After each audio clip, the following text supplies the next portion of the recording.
मध्य प्रदेश के मुख्यमंत्री मोहन यादव ने आज यहां एक महत्वपूर्ण बयान में कहा कि राज्य में 24 से 25 फरवरी को वैश्विक निवेशक सम्मेलन आयोजित किया जाएगा, जिसका उद्घाटन प्रधानमंत्री नरेंद्र मोदी करेंगे। उन्होंने कहा, प्रधानमंत्री मोदी की उपस्थिति इस सम्मेलन को और भी महत्वपूर्ण बनाएगी। मुख्यमंत्री ने जापान की तकनीकी उन्नति की सराहना करते हुए कहा, औद्योगिकी के मामले में जापान दुनिया के शीर्ष देशों में से एक है। भारत जापान संबंध ऐतिहासिक है और हम इन संबंधों को और भी मजबूत करना चाहते हैं। दोनों देशों के पास कई क्षेत्रों में सहयोग करने की क्षमता है। उन्होंने इस दौरान एक अन्य महत्वपूर्ण जानकारी भी साझा की और बताया कि उन्होंने टोक्यो में बापू की एक प्रतिमा पर पुष्पांजलि अर्पित की।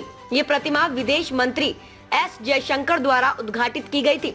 उन्होंने कहा, मुख्यमंत्री के इस बयान से ये स्पष्ट होता है कि मध्य प्रदेश राज्य जापान के साथ अपने संबंधों को और भी मजबूत करने की दिशा में कदम उठा रहा है, खासकर तकनीकी और व्यापारिक क्षेत्रों में।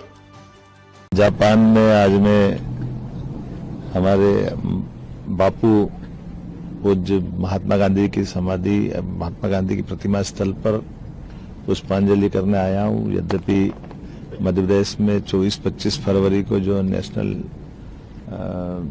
खास करके ग्लोबल इन्वेस्टर समिट जो होने वाली है, हमारे प्रधानमंत्री जी उसका उद्घाटन करने वाले हैं। और जापान प्रौद्योगिकी की दृष्टि से वर्तमान के समय में सबसे अच्छे राष्ट्रों में से एक है और उसमें बड़े पैमाने पे भारत से आपस का संबंध भी भारत का शुरू से प्रगाढ़ रहा है। नवीन प्रौद्योगिकी से लगा करके हमारे आजादी के पूर्व नेताजी सुभाष चंद्र बोस हो, रास बिहारी बोस हो, स्वामी विवेकानंद हो, गुरुवर रविन्द्रनाथ टैगोर हो, सभी का संबंध जापान से आता है। ये हमारे लिए गौरव और गर्व की बात है।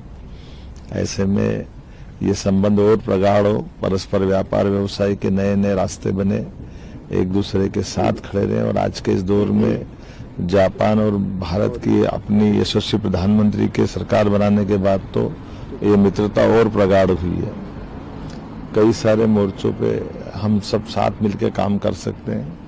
और जहां मैं प्रतिमा पे आया के खड़ा हूँ, ये हमारे विदेश मंत्री जयशंकर प्रसाद जी द्वारा अनावरण की गई थी और उम्मीद करेंगे बापू का अहिंसा का सिद्धांत जापान के गौतम बुद्ध वाले मूल सिद्धांत को लेकर के ही चलने वाला। अतीत के काल से हम इस देश से ज्यादा नजदीकी पाते हैं।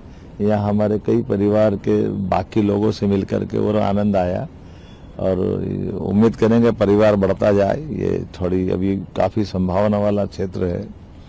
मैं अपनी ओर से सबके प्रति शुभकामना देता हूँ, बधाई देता हूँ और बापू को स्मरण करता हूँ, जिनके जीवन काल से उन्होंने अपने भारतीय संस्कृति के मूल अहिंसा के सिद्धांत को विश्व से साझा किया।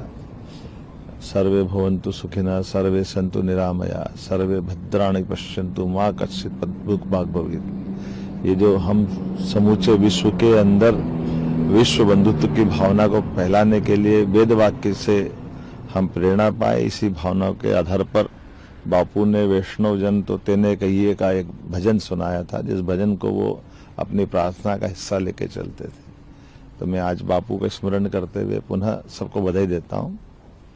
बहुत धन्यवाद।